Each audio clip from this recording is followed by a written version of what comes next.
Every Monday, millions of people attempt a fresh start.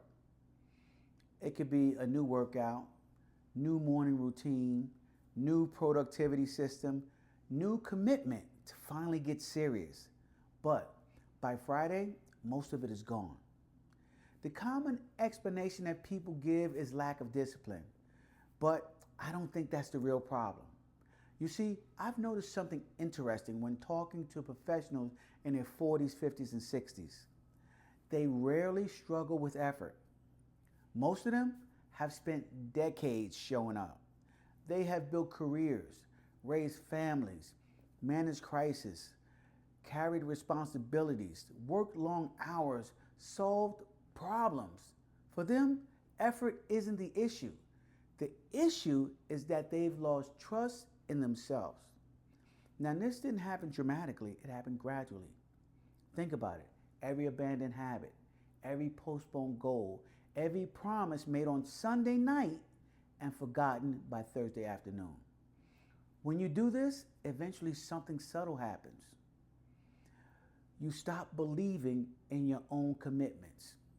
These people, they still make plans. They still buy books. They still create goals.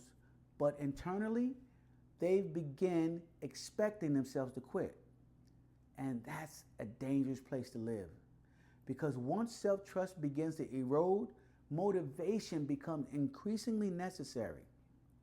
And motivation is a terrible foundation for change. Motivation rises and falls. Life gets busy, work gets demanding, energy fluctuates. Unexpected problems show up. Structure survives all of that. Self-trust survives all of that. The people who successfully rebuild their lives don't usually do it through massive transformations. They stop making heroic promises and they start keeping the small ones.